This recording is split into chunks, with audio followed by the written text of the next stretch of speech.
Hello and good evening, everyone. Welcome back to the channel. Welcome to the last session of this unit. इस unit का आखिरी topic है आज.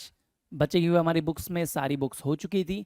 हमने start किया था कैश बुक से, फिर हमने पेटी कैश बुक पढ़ी, परचेज बुक पढ़ा, सेल्स बुक पढ़ा, परचेज रिटर्न पढ़ा, सेल्स रिटर्न पढ़ा और आज आखिरी में बच गई है जर्नल प्रॉपर. जी हाँ, तो आज की क्लास में हम क्या स्टार्ट करेंगे? आज हम बात करेंगे जर्नल प्रॉपर की.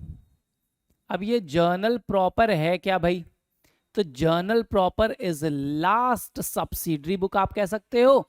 इसमें होता क्या है, देखिए आपने बिजनेस में सब्सिडरी का कॉन्सेप्ट पढ़ लिया है. सब्सिडरी क्या होती है? सब डिवाइडेड जर्नल्स हैं जिसमें सारे ट्रांजेक्शन को सेग्रीगेट करके स्पेसिफिक नेचर के ट्रांजेक्शन एक स्पेसिफिक प्लेस अलॉट कर दी गई कि सारे कैश ट्रांजेक्शन कैश बुक में रिकॉर्ड हो जाएंगे, क्रेडिट परचेजेस परचेज बुक में जाएंगे, credit sales of goods sales book में चले जाएंगे, इसी तरह परचेज रिटर्न सेल्स रिटर्न सारे बुक थे. But what if a transaction does not find a place in any other subsidiary book? पहले जो हमने सब्सिडरी बुक्स बनाई हैं, फर्स्ट 5 सब्सिडरी बुक में अगर कोई भी ट्रांजेक्शन अपनी प्लेस नहीं बना पाता, अपनी जगह नहीं बना पाता, जैसे संजू सैमसंग जी इस समय भारतीय टीम में अपनी जगह नहीं बना पा रहे हैं, ठीक है, उनको टीम में इन आउट होता है. अभी वेस्ट इंडीज दौरे से बाहर किया गया, ऑस्ट्रेलिया से बाहर हो गए हैं इस समय, और उससे पहले एशिया कप में भी नहीं रखा गया. तो ऐसे ही कुछ ट्रांजेक्शन ऐसे होंगे जिनको क्या हो रहा है, किसी पहली सब्सिडी जो 5 सब्सिडी बनाई, cash book, purchase book, sales book, purchase return, sales return, अगर इन 5 सब्सिडरी बुक्स में से कोई ट्रांजेक्शन कहीं जगह नहीं पा रहा, means a transaction cannot be recorded in any other that in any of the previous 5 subsidiary books, then उसको क्या करेंगे? उसको रणजी खिला देंगे. रणजी खिलाने का मतलब यहाँ क्या है कि उन ट्रांजेक्शन को हम वापस एक बुक में रिकॉर्ड कर देते हैं जिनको बोलते हैं जर्नल प्रॉपर. जर्नल प्रॉपर की जगह आप इनको बोल सकते हैं जनरल जर्नल. जैसे आप जर्नल में रिकॉर्डिंग करते थे, जर्नल बुक थी, वैसे ही जर्नल प्रॉपर होती है. लेकिन इसमें जर्नल प्रॉपर में और जर्नल में डिफरेंस क्या होता था? जो सिंपल जर्नल आप बनाते थे, there we record all the transaction. लेकिन यहां पर क्या है, सिर्फ वही ट्रांजेक्शन रिकॉर्ड होंगे जिनको आपने पहली 5 सब्सिडरी बुक में नहीं रिकॉर्ड किया.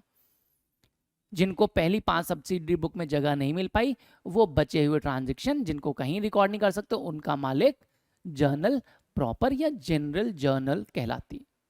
ठीक है, तो कॉन्सेप्ट क्लियर हो गया. What is this journal proper? It is a book in which all those transactions will be recorded which can not be recorded in any other subsidiary book. जो first 5 subsidiary book में उनको जो record नहीं कर पाए वो यहां आ जाएंगे. अब ये बनाएंगे कैसे सर? हर बुक का तो फॉर्मेट अलग था. यहां पर जर्नल का ही फॉर्मेट फॉलो होता है. जर्नल प्रॉपर जो है वो प्रॉपर जर्नल की तरह ही दिखती है. इनका फॉर्मेट अगर आपको याद हो तो डेट का कॉलम आता था, फिर आप पर्टिकुलर्स लिखते थे जहां पर आप एंट्रीज रिकॉर्ड करेंगे, फिर आता था लेजर फोलियो का column, and then we use to write debit column, debit amounts and credit amount. ऊपर हेडिंग आती थी जर्नल, तो यहां पर हेडिंग क्या आएगी? Journal proper. तो journal proper is nothing just a journal book.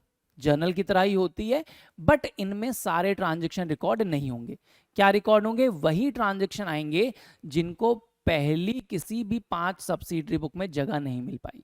ऐसे बहुत से ट्रांजेक्शन थे जो पहले हम कैश बुक में रिकॉर्ड नहीं कर सकते थे, परचेज बुक में भी नहीं आ रहा है, सेल्स में भी नहीं आ रहा है, क्रेडिट परचेज रिटर्न या सेल्स रिटर्न में नहीं आ रहा. तो उन सारे ट्रांजेक्शन को अल्टीमेटली कहां रिकॉर्ड करेंगे? इन द जर्नल प्रॉपर. आप नरेशन लिखोगे, जैसे ट्रांजेक्शन रिकॉर्ड होता था जर्नल में, सेम उसी तरीके से रिकॉर्डिंग होगी. क्लियर है? अब एक क्वेश्चन आता है, सर ऐसे कौन कौन से ट्रांजेक्शन थे जो कि बच गए? तो कौन कौन से ट्रांजेक्शन बच गए हमारे पास? भाई देख लीजिए एक बार क्या क्या ट्रांजेक्शन बच गया. जो मोटा मोटा हिसाब आप लगाएंगे तो आपको जनरली ये ट्रांजेक्शन बच जाते हैं. जैसे सबसे पहले हमने बात की थी ओपनिंग एंट्री की. ओपनिंग एंट्री अगर आपको याद हो जर्नल चैप्टर में, जर्नल में पढ़ाया था आपको, तो opening entry the entry that we record at the beginning of accounting period. क्या रिकॉर्ड करते थे उसमें?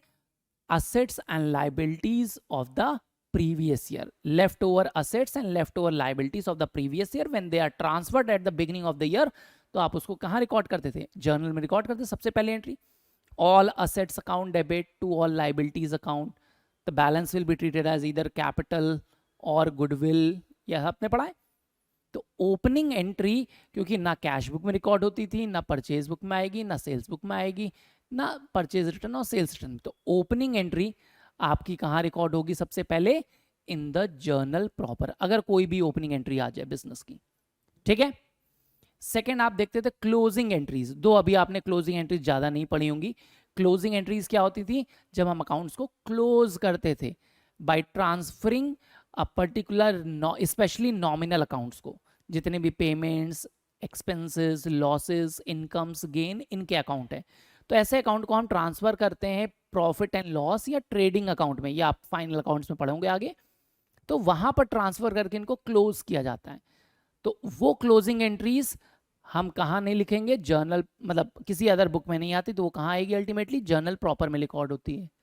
इसी तरह आपकी एडजस्टमेंट एंट्रीज, क्लोजिंग, जैसे आपने देखा एडजस्टमेंट में आपका वेजेस आउटस्टैंडिंग रह गई, सैलरी प्रीपेड दे दिया, एक्रूड इनकम्स रह गई, ये सारे क्या थे? एडजस्टमेंट्स थे। इनको एडजस्ट करने के लिए जो आप एंट्री बनाते हो, तो वो एंट्रीज कहाँ रिकॉर्ड होंगी? वो किसी cash book, purchase book, sales book में नहीं जाती, वो जाएंगी जर्नल प्रॉपर में।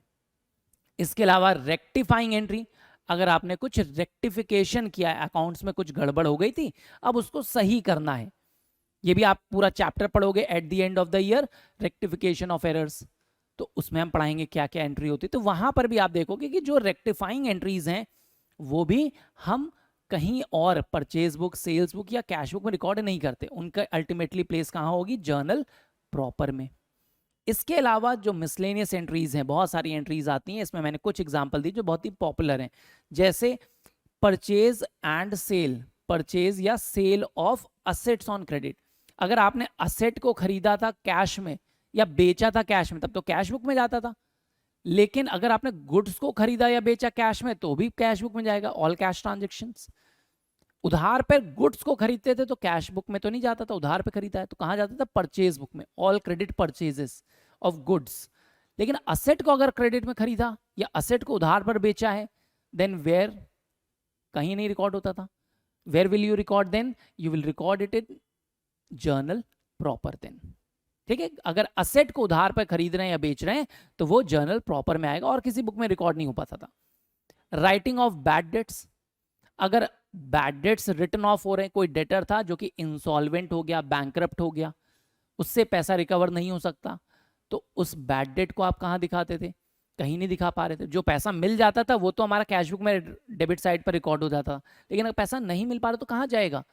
बैड डेट हो गया तो लॉस है, तो उसकी एंट्री बनेगी जर्नल प्रॉपर में। एंडोर्समेंट ऑफ बिल, एंडोर्समेंट का मतलब आपको पता होगा, बताया होगा कहीं ना कहीं, एंडोर्स कर देना मतलब ट्रांसफर कर देना। Bills of exchange, bills of exchange जितने भी हमारे होते हैं उनको ट्रांसफर कर देना, कि बिल रिसीव किया हमने, बिल रिसीवल था मेरे पास और हमने किसी क्रेडिटर को, किसी थर्ड पार्टी को वो बिल ट्रांसफर कर दिया, तो ना हमारे पास पैसा आया ना हमारे पास से पैसा गया, किसी ने हमको बिल दिया, हमने बैंक अकाउंट में तो लगाया नहीं कि हमें पैसा मिलेगा, हमने उठा के किसी थर्ड पार्टी को दे दिया। Cheque received and endorsed to someone on the same day, ये भी वही हो जाएगा भाई, चेक भी आपको मिला और आपने उठा के किसी और को दे दिया, तो ना आपके अकाउंट में पैसा आया ना आपके अकाउंट में पैसा गया, उसकी भी कोई एंट्री रिकॉर्ड नहीं होती है कैश बुक में या परचेज, तो कहाँ रिकॉर्ड होगी? जर्नल प्रॉपर में रिकॉर्ड होंगी, ठीक है। Goods taken by the proprietor for personal use, अगर प्रोप्राइटर अपने पर्सनल यूज के लिए गुड्स विड्रॉ करता था, कैश विड्रॉ करेगा तब तो कैश बुक में आ जाता था, लेकिन अगर गुड्स विड्रॉ कर रहा है पर्सनल यूज के लिए तो वो कहीं नहीं जाता था, वो कहाँ आएगा? जर्नल प्रॉपर में। गुड्स पर्सनल यूज की जगह अगर मान लीजिए चैरिटी, डोनेशन, फ्री सैंपल के नाम पर अगर आप बांट देते थे तो वो भी हमारे गुड्स के केस में लॉस होता था, लेकिन उसको हम कहाँ रिकॉर्ड करते हैं? कहीं नहीं रिकॉर्ड करते, वो कहाँ रिकॉर्ड होगा ultimately? Goods taken by the proprietor for personal use, goods distributed as a free sample, goods distributed for charity and donation, ये सब क्या है? हमारे लॉस ऑफ गुड्स के केस हैं। यहां पर भी इनको किसी और बुक में रिकॉर्ड नहीं करते, तो ये कहाँ रिकॉर्ड होगा ultimately? Bills, sorry, journal proper में। इसके अलावा अगर एबनॉर्मल लॉसेस होता है ऑफ गुड्स, ये ध्यान रखिएगा, ऑफ गुड्स के केस में, कैश के केस में नहीं है, goods loss due to theft, goods loss due to fire, तो ऐसे में फिर से लॉस हो रहा है, गुड्स का लॉस हो रहा है, तो कहाँ जाएगा, किसी और बुक में तो जाएगा नहीं। कैश बुक में तो कैश का लॉस होता तब तो रिकॉर्ड करते, पैसा चोरी हो गए, लेकिन गुड्स का चोरी होना, गुड्स के जल जाना, आग लग गई, दुकान में लॉस हो गया, उनको आप कहाँ रिकॉर्ड करोगे, जर्नल प्रॉपर में। इसी तरह एक केस और याद आता है मेरे को, तो आपको बता देते हैं डेप्रीशिएशन। अगर आपने किसी असेट के ऊपर डेप्रीशिएशन चार्ज किया तो नॉन कैश एक्सपेंस होता था, खर्चा तो है लेकिन नॉन कैश है, तो इसको भी आप कैश बुक में तो दिखाते नहीं थे, तो कहाँ दिखाओगे, जर्नल प्रॉपर में। अगर कोई एडजस्टमेंट एंट्री होती थी, जैसे इसमें आपका आता था ई के बाद यहाँ एफ होना चाहिए, कृपया माफ करें। अगर आप जी पार्ट देखो तो interest on capital and drawing, ऐसे बहुत से केस आते हैं जो कॉमन केस है, मैं आपको याद दिला दूं, इंटरेस्ट ऑन कैपिटल या ड्रॉइंग कभी भी कैश में पेड या रिसीव नहीं होता था, तो ये भी नॉन कैश पेमेंट्स हैं, एक्सपेंसेस, एडजस्टमेंट्स हैं, इनको भी आप जर्नल प्रॉपर के थ्रू दिखाएंगे। तो ऐसा कोई भी ट्रांजेक्शन जो कि कैश या बैंक इन्वॉल्व कर रहा है वो कैश बुक में रिकॉर्ड होता था, वो प्रॉपर में नहीं आएगा। ऐसा कोई भी ट्रांजेक्शन जो कि आपने उधार पर खरीदा है या बेचा है गुड्स के लिए, तो गुड्स का परचेज या sale of on credit cash book में, कैश में चला जाता, क्रेडिट पे खरीदो तो परचेज बुक या सेल्स बुक में आ जाएगा। उसके अलावा जनरली जो भी ट्रांजेक्शन आपको दिखेंगे ज्यादातर वो क्या है, क्रेडिट ट्रांजेक्शन हो ज्यादातर, या फिर ऐसा कोई भी ट्रांजेक्शन जो इनसे रिलेटेड हो, ओपनिंग एंट्री हो, क्लोजिंग एंट्री हो, एडजस्टमेंट एंट्री हो, रेक्टिफाइंग एंट्री हो, इनको आप कहाँ रिकॉर्ड करोगे, जर्नल प्रॉपर में। ठीक है, तो concept of proper is clear to you on law? कोई डाउट कॉन्सेप्ट को लेकर? क्वेश्चन प्रैक्टिस करें, एक क्वेश्चन लेके आते हैं, उसको हम सॉल्व करते हैं, कॉन्सेप्ट और आसानी से आपको समझ में आ जाएगा। ठीक है, तो एक क्वेश्चन देखते हैं। देखिए हमारे पास एक क्वेश्चन है, इसमें हमने कुछ एंट्रीज लेकर रखी हैं, इसके बेसिस पे हम सॉल्व करेंगे। तो जल्दी से क्या करते हैं, फॉर्मेट बना लेते हैं। किसका फॉर्मेट, जर्नल प्रॉपर का। आप फॉर्मेट बना लो, बिना फॉर्मेट के कोई क्वेश्चन सॉल्व नहीं करेंगे, ना यहाँ पर ना ही स्कूल में। ठीक है, बिना फॉर्मेट कभी कोई क्वेश्चन सॉल्व नहीं करना। ऊपर हेडिंग आएगी journal proper, date, even if date is not given to you, आप तब भी डेट का कॉलम जरूर बनाएंगे, भले वहां पे 1 2 3 4 लिखें। ठीक है, ये आ गया हमारे पास फॉर्मेट जर्नल प्रॉपर का। अब हम आते हैं क्वेश्चन पे। देखिए क्वेश्चन हमारे पास क्या है, enter the following transaction in the journal proper of Karuna stores. मार्च का महीना दिया है तो मार्च डाल देंगे, डेट, ईयर नहीं दिया, 2023 मान लेते हैं, मान लीजिए मार्च। तो सबसे पहले देखते हैं क्या ट्रांजेक्शन दिया है। फर्स्ट दिया है 1 मार्च को, purchased furniture on credit from Kuber furniture store for 15,000। तो now you are purchasing furniture on credit. Furniture cash में खरीदते तो कैश बुक में जाता, लेकिन उधार पे खरीदा तो अभी बताया परचेज ऑफ या sale of asset on credit कहाँ आएगा, जर्नल प्रॉपर में। तो आप कहाँ लिखोगे, जर्नल प्रॉपर में। फर्नीचर आप 15,000 के क्रेडिट पे खरीद रहे हैं तो एंट्री क्या बनेगी, furniture account debit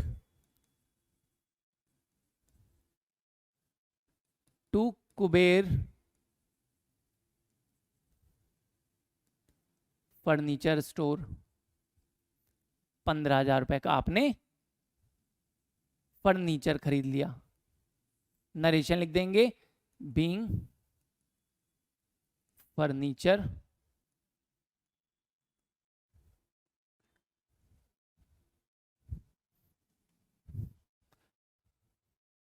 bot on credit.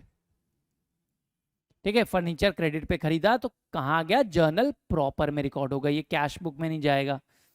Second transaction देखिए, 5 तारीख को बोला है, goods for ₹6,000 given away as a charity. तो 6,000 का गुड्स आपने 5 तारीख को चैरिटी में दे दिया। तो अभी बताया था 6 तारीख को 5,000 का गुड्स आप चैरिटी में दे रहे हो। चैरिटी या डोनेशन में जब गुड्स देते हैं तो बताया था कि आपका कहाँ आएगा, चैरिटी डोनेशन, कोई भी गुड्स का लॉस होगा तो आपका प्रॉपर में ही रिकॉर्ड होगा। तो आपने 6,000 के गुड्स चैरिटी में दे दिए 5,000 के, तो आप एंट्री क्या लिखोगे, charity account debit to purchases account. Goods का चैरिटी किया है, being goods given for charity. Charity के लिए आप गुड्स दे रहे हो, कितना, 5,000 रुपए के गुड्स दे दिए आपने। तो ये भी कहां से आएगा, प्रॉपर में आएगा, जर्नल प्रॉपर में, ये भी किसी और बुक में नहीं जाएगा। अगला ट्रांजेक्शन देखिए, 5 तारीख को 6,000 का गुड्स, हमने 6 तारीख को 5,000 कर दिया है, कोई बात नहीं भाई।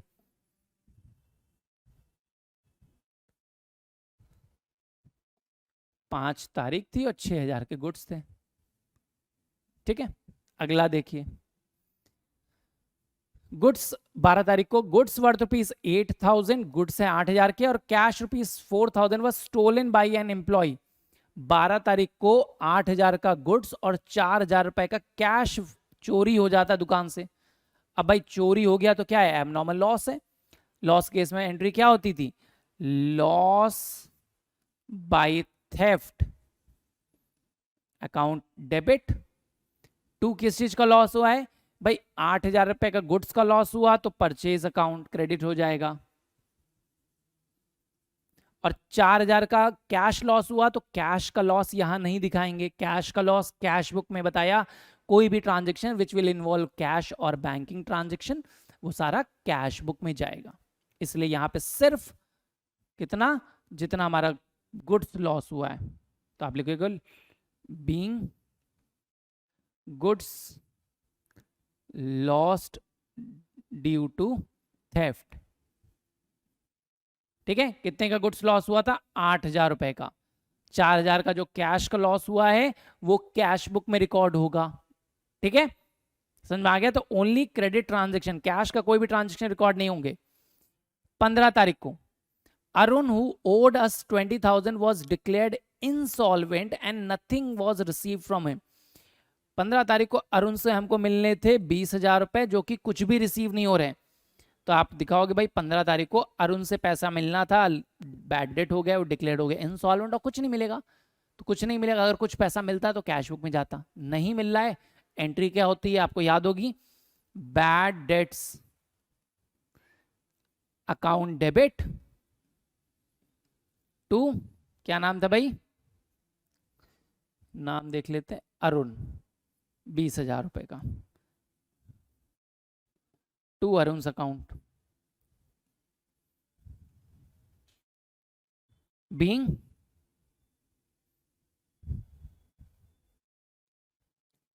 अरुण डिक्लेयर्ड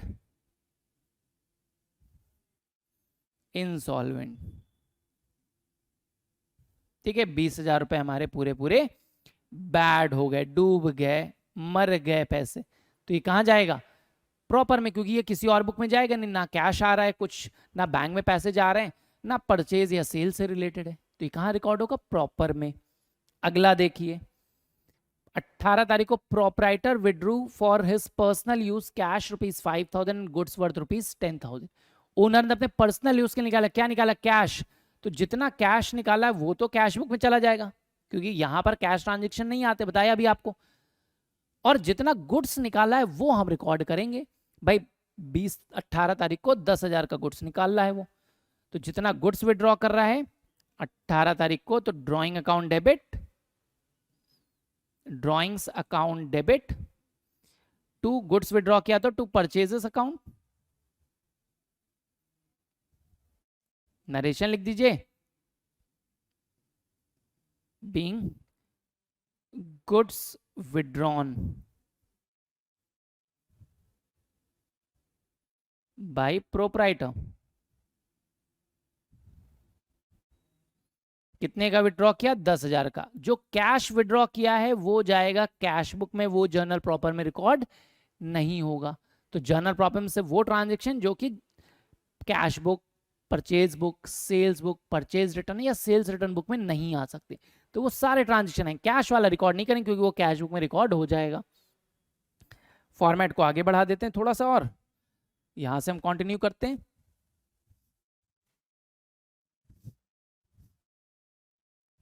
ठीक है, चलिए आगे आते हैं फॉर्मेट में। अगला क्वेश्चन देखते हैं, अगला पॉइंट देखते हैं।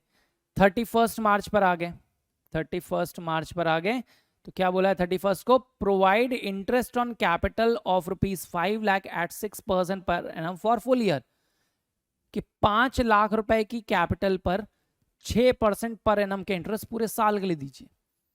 तो 5 लाख की कैपिटल का 6% हो गया 30,000 रुपए। 30,000 रुपए का आपको इंटरेस्ट ऑन कैपिटल देना है 31 तारीख को।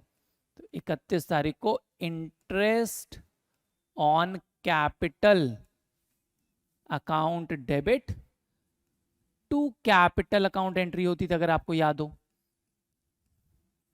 बीइंग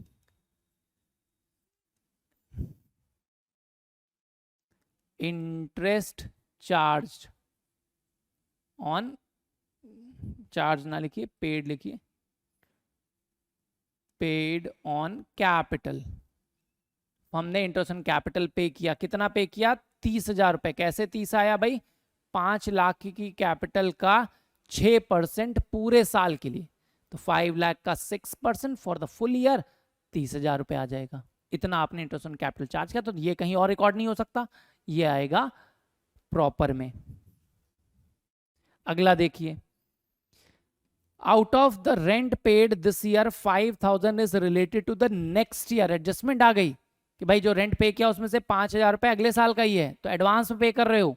तो प्रीपेड रेंट 31 तारीख को, प्रीपेड रेंट असेट होता है हमारे लिए, account debit to rent account, advance में खर्चा कर दिया है, being rent paid in advance.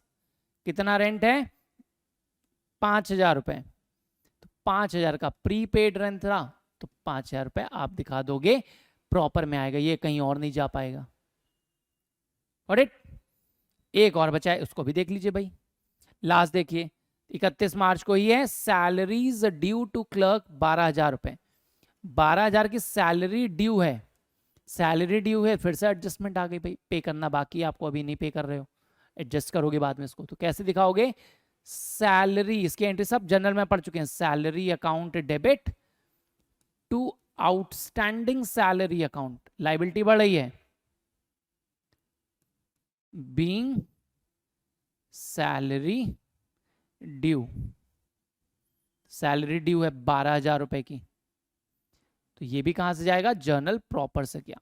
तो हमने देखा ये सारे ट्रांजैक्शन कहां रिकॉर्ड हो रहे हैं, सेम जर्नल की तरह है। ये बुक सबसे आखिरी में बनेगी when all first 5 books are prepared.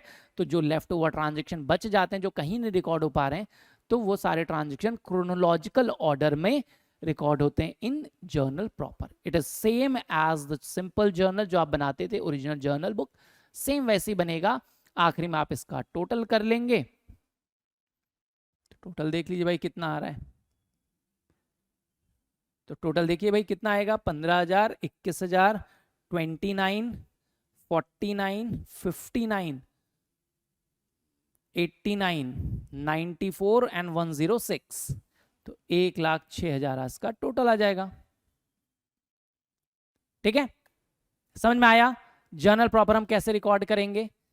कोई डाउट इस चैप्टर में, हमारे ये चैप्टर यहीं पर फिनिश होता है। Subsidiary book, special purpose subsidiary book, cash book हमने पढ़ा, पेटी कैश बुक पढ़ा, परचेज बुक पढ़ा, सेल्स बुक पढ़ा, परचेज रिटर्न पढ़ा, सेल्स रिटर्न पढ़ा, और अब जर्नल प्रॉपर पढ़ा। तो 7 वीडियोस आए हैं इसके ऊपर, 7 टॉपिक को कवर किया है। कैश बुक के हमने 1 से ज्यादा वीडियो भी दिए हैं, तो करीब करीब 10 वीडियोस में 10 लेक्चर में कवर किया है इस टॉपिक को। आई होप आपको सब समझ में आ गया होगा। मिलते हैं अगली वीडियो में अगले चैप्टर के साथ। तो till then keep studying, keep smiling, stay tuned to the channel. We'll meet again. Till next time, take care, bye bye, thank you so much.